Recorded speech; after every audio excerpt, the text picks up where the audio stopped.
Hey, salut la gang! Aujourd'hui, j'ai un invité pour vous autres, c'est Louis de la chaîne LT Survival. Salut mon Louis! Salut Pierre. En forme? Oui, toujours. Ben, écoute Louis, je suis content que tu te sois déplacé pour venir me rencontrer. C'est le fun qu'on ait réussi À se coordonner. à coordonner nos horaires pour faire cette petite vidéo-là. Donc, comme vous pouvez vous en rendre compte avec le tapon de couteau qui est là, aujourd'hui, Louis va nous entretenir sur les couteaux et on commence ça tout de suite après l'intro.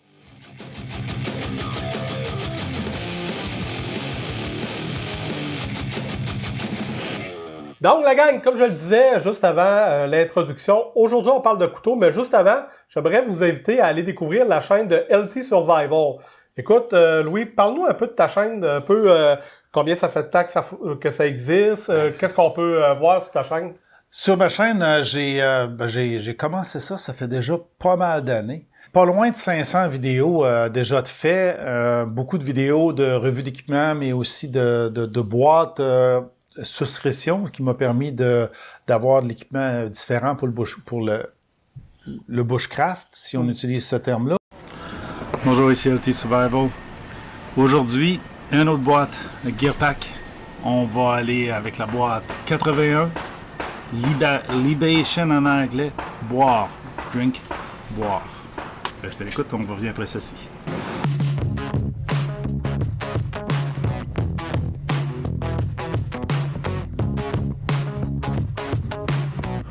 D'ailleurs, moi, c'est le même que je t'ai connu. Justement, la première vidéo que j'ai regardée de toi, c'est vraiment que tu faisais l'ouverture de la boîte, puis c'est comme ça que je me suis intéressé à ta chaîne. Je me suis abonné à ces boîtes-là, même si c'est très dispendieux, pour deux raisons. Un, parce que ça m'obligeait, une fois par mois, à faire une vidéo. Puis deux, ben, ça me permettait de découvrir de nouveaux équipements. Des fois, il y avait des petites affaires pas mal intéressantes que j'ai même récupérées, dont la hache qu'on va parler, que j'ai récupérée pour aujourd'hui, mais il y a des items là, qui étaient pas mal différents de ce que j'avais déjà. Ça faisait découvrir le marché de la survie, là, surtout américain, parce que c'est une boîte qui est américaine et canadienne. On s'entend, là-dedans, il y avait des belles petites pépites. Je me souviens, entre autres choses, d'un truc que j'ai commandé pour mettre notre corde. Oui. C'est là-dedans que je l'ai trouvé. D'ailleurs, j'ai une vidéo qui est déjà tournée depuis plusieurs mois, que les Patreons ont déjà pu voir et qui s'en vient justement là-dessus. Je trouvais que l'idée était tellement bonne. Donc, quand vous allez voir cette vidéo-là, c'est grâce à LT Survival. C'est ça. C'est sa faute. Les accessoires pour aller dans le bois, là, on pourra en parler pendant il y en a. des vidéos. Écoute, en parlant de lame, justement, pour couper de la paracorde ou de la bankline, tu nous en as emmené une méchante belle collection ici. Juste pour vous dire, la gang, je suis pas un spécialiste en couteau, loin de là. Moi, un couteau, c'est vraiment un outil pour moi.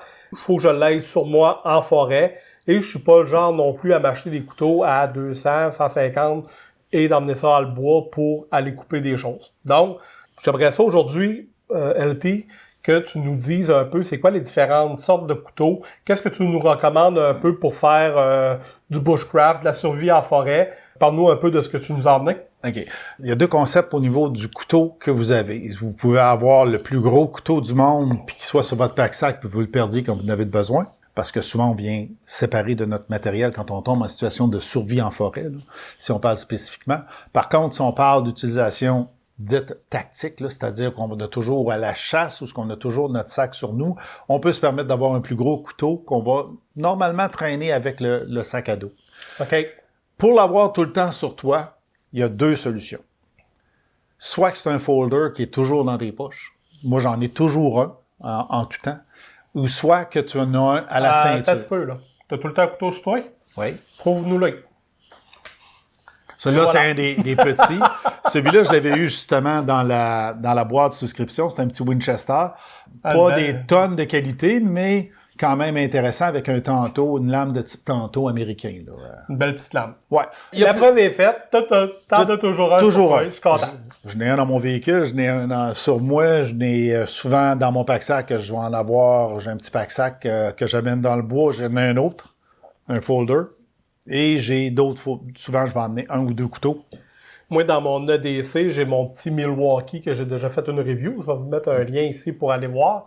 Je l'ai pas sur moi présentement, je suis à la maison, pas besoin de mon EDC, mais chaque fois que je quitte la maison, là, J'ai tout le temps mon petit Milwaukee Tu avec moi. sais, le DC, dans le fond, vient de nos grands-pères. Parce que nos grands-pères, qui travaillaient à l'extérieur beaucoup, avaient toujours le petit couteau de poche. Exactement. Qu'on ouvrait à deux mains, là, le Victorinox là, classique, là, une lame ou deux lames quand il était chanceux. Là. Mon père a toujours traîné, là, d'ailleurs.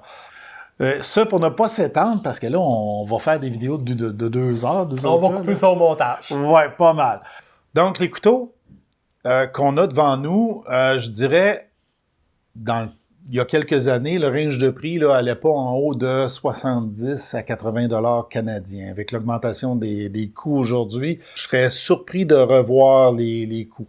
Un fait à mentionner, le LMF2 est maintenant autour de 140 $. Fait que ça, c'est sûr que si vous le pognez en spécial à 69$ chez Canadian Tire, juste s'assurer d'avoir la version américaine et non pas la version chinoise. Elle est généralement marquée « Fabriquée à Portland, Oregon ». Il faut faire attention. Ce modèle-là, c'est un modèle qui m'intéresse. Ben, effectivement, c'est pour ça que je l'ai amené, parce que sinon, je l'aurais peut-être même pas considéré. OK. Parce que c'est un couteau qui est lourd et il y a une meilleure version disponible sur le marché aujourd'hui, on va le dire tout de suite, le Strong Arm, qui est un couteau dont la lame est intégrale avec l'arrière. Celui-là n'est pas. C'est un rat tail. OK.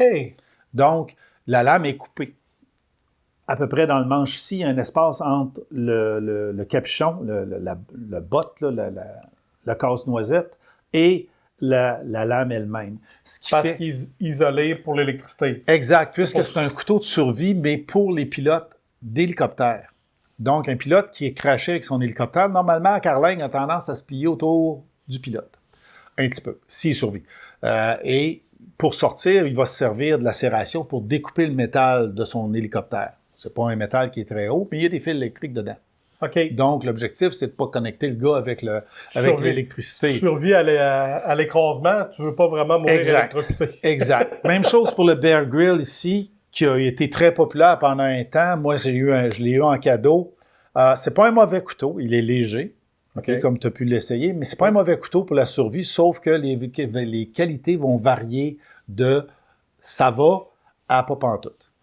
Donc, malheureusement, à cause du sponsorship de Bear Grylls, les compagnies ont essayé de couper les coûts, donner plus d'argent au monsieur, et puis c'est un coup de marketing.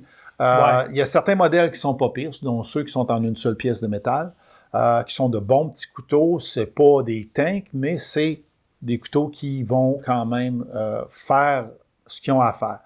L'avantage des serrations que vous avez sur les deux modèles, c'est que pour faire des plumeaux de bois, le plumeau de bois, est-ce que tu connais? Oui, c'est un allume-feu, oui. Qu'on va aller chercher, on va fendre une branche en deux, par exemple, on va aller chercher le cœur qui est sec, puis on va le plumer vers comme un petit balai, et puis quand on va lancer nos étincelles dedans, on va pouvoir allumer le bois. Ça se fait. Plus facilement. L'été.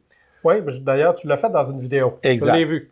Puis il y a des vidéos où j'ai essayé de le faire l'hiver, puis ça ne marche pas pantoute parce qu'on n'a pas de chaleur. Le feu a besoin de 3 choses, l'air, le combustible et de la chaleur. Les étincelles, c'est de la chaleur, mais tu as besoin d'avoir plus de chaleur l'hiver, donc c'est plus difficile. C'est ce qu'on appelle le triangle du feu. Oui. J'ai fait une vidéo là-dessus, là, le feu pour les nuls. Allez voir ça, ça va... C'est ça. Exactement. Un classique qu'on voit souvent pour le bois, c'est notre fameux Mora compagnon ici. Ça, les Mora, là, je te dirais que ça, c'est les miens. Ouais. Ça, c'est pas trop dispendieux. T'emmènes ça en forêt, t'as pas trop peur de le perdre. Ça. Donc, c'est de qualité, on va se dire. Moi, je trouve que... C'est un stainless steel suédois. Là. Il y a un nom particulier au stainless steel ou au numéro de stainless. Ça, c'est un autre arbitrage qu'on peut embarquer. Il y a à peu près 1000 sortes de métal, mais le stainless steel suédois est de belle qualité, il est bien trempé et le couteau est efficace. Il est quand même pas mal coupant. Moi, je les ai pas aiguisés depuis que je les ai, là, ça fait quelques années, puis ils seraient peut-être dus, là, mais ils sont pas à mon goût pour le coupant, mais ils travaillent encore très bien. Ils sont confortables, sont légers, viennent avec un étui qui se clip à la ceinture. Moi, j'aime beaucoup faire une modification, c'est que je vais les porter des fois au collet, surtout l'hiver. Dans le coup. Dans le coup, ce qui te permet, avec un quick release, moi j'ai fait une paracorde avec un quick release, et puis ça me permet d'avoir le couteau qui est toujours disponible, puis il n'est pas en dessous de mon jacket sur 3 ceintures, puis les pantalons doublés, puis tout ça. Là. Donc ça me permet d'avoir le couteau qui est disponible. C'est sûr que ça le rend un petit peu plus susceptible à être perdu, mais ça permet de le porter à l'extérieur. Je vais passer rapidement dans les autres. En fait, je vais aller au plus gros. Si vous voulez faire du bâtonnage, là, à ce moment-là, il s'agit de sortir les outils. Et quand je dis outils, Pierre l'a pris en main, les deux, et ce sont des pièces. Un quart de pouce, là, on parle de... on parle pas de DC, presque 5 mm d'épais au niveau de la lame. Des lames de 8 pouces à 12 pouces. Et là, on est équipé pour faire du bâtonnage. Ces couteaux-là en ont vu. Vous voyez les marquages sur les lames. Ils en ont vu du bois, même du vieux bois de camping là, qui nous donne jamais les belles qualités. Plein de nœuds. J'en ai fendu avec les deux couteaux. Okay? À taper directement dessus. Sur la lame. Okay? Ils sont très coupants parce que les aciers qu'ils ont, 10,95 dans celui du plus petit et le plus gros est en 10,70. 10,70 un petit peu meilleur sur l'élasticité après trempage. Donc, flexion là, et torsion. Je suis obligé de te croire. OK? Ouais, il y a beaucoup, si vous allez dans le test du JESX, là, vous écrivez JESX sur Internet, vous devriez trouver à peu près une centaine de vidéos où ce couteau-là est torturé. OK? Et il est torturé vraiment là, jusqu'à aller dans de la lave, dans un volcan à Hawaï. Là. OK. Ils ont fait à peu près n'importe quelle niaiserie avant de le péter, là, parce qu'ils voulaient essayer vraiment de le casser. Ils l'ont plié en deux, ils ont tout fait, là, puis ils n'ont pas réussi. Première génération, deuxième génération, mais pas la troisième. Parce que avec le changement de compagnie, ils ont changé le trempage. La troisième génération, il explosait comme des petits copeaux. Ah! Okay. Ouais, fait que aujourd'hui, je ne sais pas si vous êtes capable d'obtenir encore le JESX, mais c'est une bête. Le SCHF 9, poignée fait pour homme, celui-là, le plus petit, la poignée, elle a un méchant diamètre. Si t'as des petites mains, là, oublie ça, tu seras pas capable de faire le tour du couteau, là, il va devenir très inconfortable dans la main. Même au début, moi, je le trouvais un petit peu fatigant parce que la poignée est très, très grosse. Là, elle est faite pour homme, comme on disait dans le temps. Là. Mais pour des mains de travailleurs là, qui étaient un petit peu plus. Ben, elle a quand même une belle texture là, avec tous les petits ronds qu'ils ont mis dessus. Là, la texture de la poignée est belle. À grippe, sauf que ça prend une bonne main pour la tenir. C'est ça, c'est à cause du diamètre. Là. Certaines personnes ont changé les plaques ou ont simplement démanché les plaques et les ont sablées, puis les ont réassemblées de manière à diminuer un petit peu le diamètre global. Ouais, c'est ça. Ça peut se faire. Là, je l'ai juste pas fait. Là, on va parler de 3 couteaux intéressants. Un, Made in Canada. L'autre, une copie du Made in Canada. Et le troisième, Made in Ukraine. OK, fait en Ukraine. C'est un add-on, là, mais il est disponible. Ils sont disponibles. Les 2 derniers sont disponibles sur Amazon. Premier, qui est le couteau traditionnel canadien, c'est le Grenam numéro 3. Il était utilisé par les forces canadiennes dans leur cours de survie. Il existe le numéro 4 qui est encore plus gros que ça et qui est vraiment destiné à la survie. Là, il est beaucoup plus épais. Et celui-là, c'est un petit modèle léger fait à Pictou en Nouveau-Brunswick. Donc, une fabrique. Sur leur site Internet, vous avez 3 ou 4 modèles, dont celui pour la survie qui est le numéro 4. Ils viennent avec des étuis classiques. Ça, c'est le modèle armé. Il y a le modèle Navy. Il y a le modèle... il y a 3 ou 4 modèles d'étuis. Et sont tous des couteaux avec la forme en forme de feuille, c'est-à-dire avec la lame en forme de feuille, parce que la forme en forme de feuille, ça aide pas. Non, ça aide pas. Et puis, moi ici, j'ai un saber grind et non pas un full flat grind. Les deux sont disponibles. Moi, c'est un factory second, c'est-à-dire il y a un défaut sur le couteau et ils le vendent à moitié prix. Si vous êtes chanceux... Sur le site? Sur le site web. Donc, je vais vous mettre un lien, la gang, sous la vidéo pour avoir accès à Grenam. C'est un couteau qui est très confortable là, au niveau du chose, mais il est aussi très bien adapté pour la chasse puis le travail là, avec une main rapprochée sur la lame. Là, donc, très léger. Là. Celui-là, c'est vraiment le couteau traditionnel. J'aime ça. Ça doit être un des premiers couteaux que je vois qui est marqué Canada sur la lame. Oui, effectivement. C'est vraiment le couteau canadien par excellence, OK? Traditionnellement. C'est pas nécessairement la meilleure lame, mais c'est une excellente lame, soit en stainless, soit en une lame haute teneur en carbone, ce qui la rend beaucoup plus résistante, mais susceptible à la rouille. Ah, OK. Stainless est moins susceptible à la rouille, le carbone plus susceptible à la rouille. Plus d'entretien. C'est une des raisons pourquoi les deux gros couteaux qui sont en haute teneur en carbone sont peinturés noirs. Et peinturé noir, c'est un coating, là, des fois, c'est un coating qui est même trop agressif pour la qualité de la lame, pour le glissement de la lame. Oui, c'est ça. Des fois, c'est rough, là. Ouais. Puis, on le voit ici sur les Gerber aussi, là, ils sont peinturés noirs. C'est parce que la teneur en carbone est élevée, donc susceptible à la rouille. La peinture aide à ne pas avoir de rouille dessus. La rouille, c'est un facteur. C'est toujours bon d'avoir une huile dessus. L'huile, vous pouvez prendre de l'huile végétale ou de l'huile minérale, qui est comestible, donc de qualité USB. Petite huile d'olive là-dessus. Puis... ouais, ou carrément une huile minérale qu'on achète en pharmacie. Qui est plus un laxatif, là, si tu le buvais là, en pharmacie, mais qui est de qualité consommable. Donc, tu peux le mettre là-dessus, ce qui fait que si tu fais des aliments avec, tu as moins de chances d'être contaminé de par une huile, comme une huile à gonne, là, par exemple, qu'on mettrait sur nos couteaux. Fait que la copie Cold Steel, c'est à peu près le même manche, mais il est tellement plus léger parce que c'est un manche en injecté et il n'est pas pleine soie. Là. Cette lame-là ici est vraiment pleine soie, tandis que le Cold Steel est comme les Mora, c'est un manche injecté sur la lame, moins durable, mais quelqu'un qui veut essayer, voir avant d'investir sur un de ces couteaux-là à 100$, ben pour 35-40$ ou 50$ peut-être au max, tu as l'imitation de chez Cold Steel.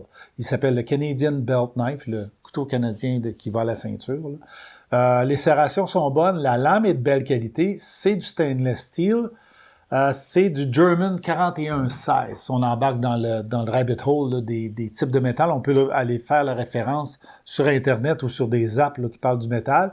Généralement, le 4116 a une belle qualité de rétention de lame, tout en n'étant pas complètement hyper dur comme les nouvelles types d'acier. Il y a tellement d'acier dans le monde que ce serait une vidéo là, totalement à part. On pourrait passer 3 heures juste à parler d'acier. Ça serait intéressant peut-être un jour de voir les différents types d'acier puis choisir une acier plus rigide par rapport à un acier plus doux, voir les différences que ça peut faire. C'est ça, mais même pour moi qui m'y connais un peu, il y a toujours des aciers différents.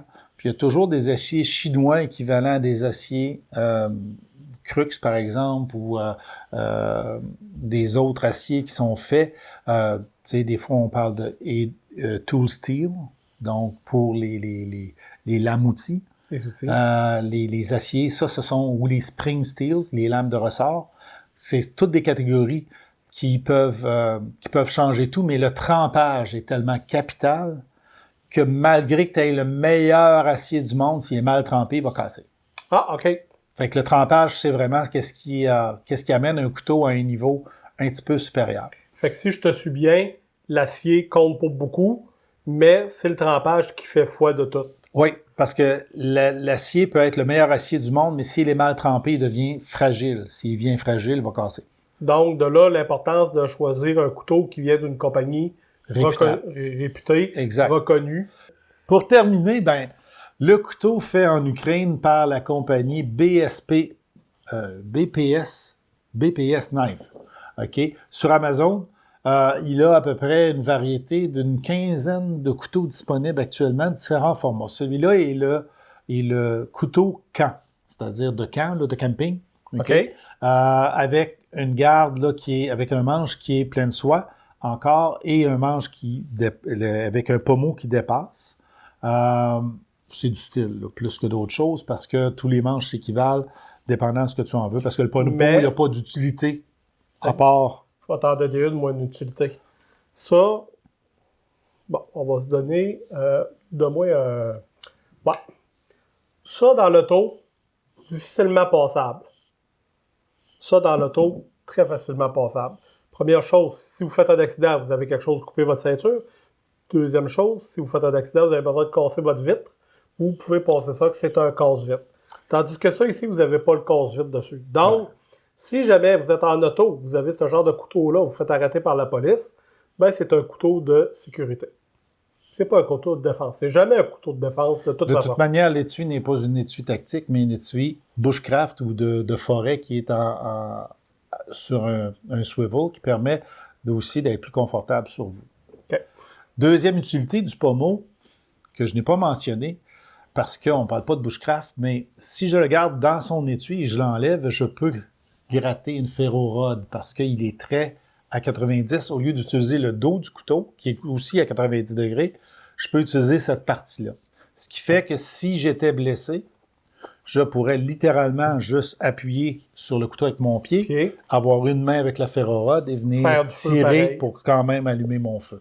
Donc, une des utilités en bushcraft où on peut utiliser le pommeau comme ça.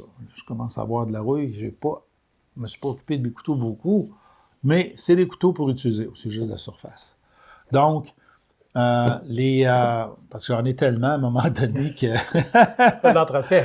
Ouais, il faut que je passe au travers, puis ceux-là, ben, je les avais accrochés, puis je les avais pas tout le temps utilisés, puis je les ai amenés en exercice en hiver, fait qu'ils sont venus humides. Ben oui. Ils ont moins séché, moins bien séché que je pensais qu'il y avait. On passe pas toujours des sorties de l'étui pour les sécher. Mais... Je l'avais fait, mais il restait de l'humidité probablement, puis le couteau a quand même eu de l'humidité. Mon sol n'est pas parfaitement... Il n'y a pas de poêle à bois comme le tien, puis ma fournaise n'existe plus, donc je suis rendu électrique. Donc, le couteau et la qualité de la lame est excellente. OK? On parle du niveau de l'acier comme au niveau du type de tranchant qu'il met dessus à la sortie. Je n'ai pas retouché cette lame-là encore. OK. Et il n'y a pas vraiment de bevel secondaire, c'est vraiment saber grind pur, pas avec deuxième petit tranchant. Je dois avoir un exemple quelque part où celui-là. Le gros lame, on a le plat de la lame, on a le saber grind, donc l'angle qui descend vers le tranchant, et on a un deuxième petit angle sur le tranchant qui est le fil. Okay. Donc, celui-là a un vrai saber grind jusqu'au bout. Il est beaucoup plus bas d'ailleurs, mais jusqu'au fil. Okay. Donc, quand tu aiguises du plat de la lame jusqu'au fil de la lame, tandis que celui-ci, tu aiguises pas le plat, tu aiguises pas le saber grind, mais tu aiguises le deuxième juste le tranchant qui est le fil. Parfait. Donc, beaucoup des couteaux sont faits comme ça. Là. Ouais. Comme mon gros est fait comme ça aussi. Ça va être quoi l'avantage d'un par rapport à l'autre? Y a-t-il des avantages? Y a-t-il des inconvénients? Une des raisons pourquoi ils le font comme ça, avec le deuxième fil, c'est que ça garde de l'épaisseur derrière le fil. OK. Donc, étant donné que le couteau est déjà mince, tu amincis pas trop ton angle avant d'arriver au fil. Ce qui fait que, à ce moment-là, tu viens faire ton tranchant dans le fil de manière à garder de la puissance en arrière de ton tranchant. Si lui est un petit peu plus épais, à peu près 5/8 de pouce, 2 mm et demi à peu près, ben tu descends de 2 mm et demi directement à 0 dans l'espace d'1 cm à peu près. Donc, ça te donne un tranchant qui est quand même vigoureux, sans avoir d'épaisseur de lame en trop. Parce que plus ta lame est épaisse derrière le fil, moins le couteau va passer au travers du matériel. Parce qu'il y a de la résistance. Là.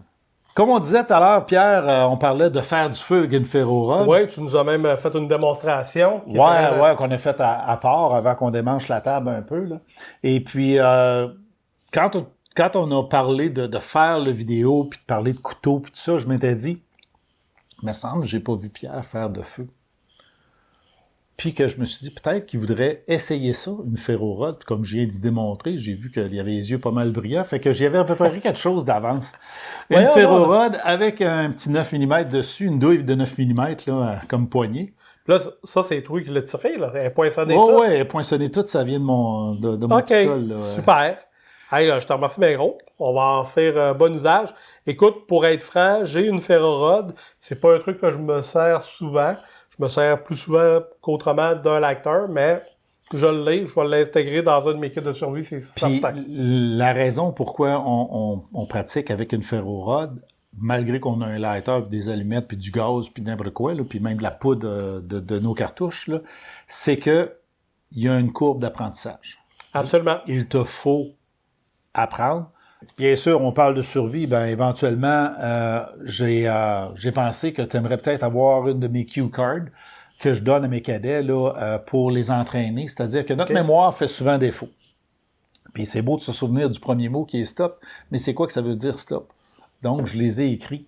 Oh. Puis j'ai écrit aussi, je me suis servi du mot survivre et Pour du faire un plan acronyme. M, de manière à créer un méga acronyme qui nous permet, ou de mnémonique, là, qui nous permet de couvrir tous les aspects d'un début de survie.